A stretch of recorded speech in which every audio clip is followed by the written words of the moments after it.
These are not normal times. And so the response that we are asking for from the judicial system and from the courts requires that we file suit at this particular moment. What we are seeing right now is not normal immigration enforcement. We are not asking ICE not to do ICE things. We are asking this federal government to stop the unconstitutional conduct that is invading our streets each and every day. You've seen the videos. At times there are as many as 50 agents arresting one person. The scale is wildly disproportionate and has nothing to do with keeping people safe. In Minneapolis, we've done work extensively with the federal government under multiple administrations to keep people in our city safe. We have worked with the DEA, the ATF, the FBI, the Attorney General's office, as well as the U.S. Attorney's office, to successfully drive down crime in our city. We've seen the results of that work, but let's be clear. The stated reason of this federal government for bringing in this full invasion of ICE and border control is not safety. If it were safety, there would be other mechanisms to achieve safety. By the way, crime is down in virtually every category, in virtually every neighborhood of this city. If this were about fraud, then you'd see an invasion perhaps of accountants. But that's not what you see.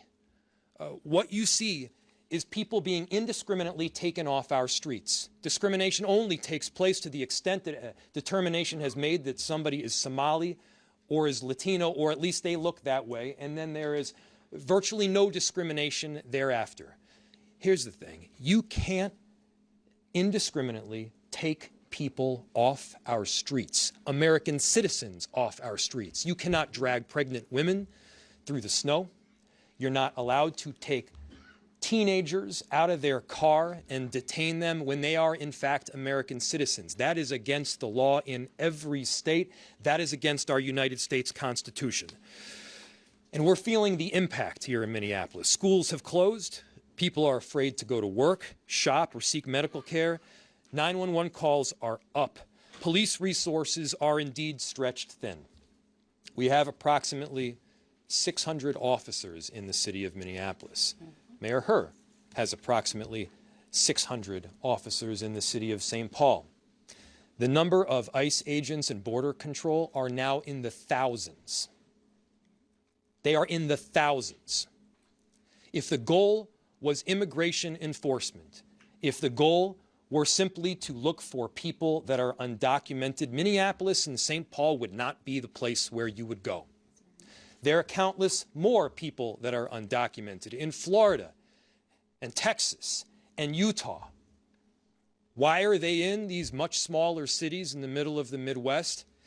The answer is very clear. It is politics. Florida and Texas and Utah are Republican states.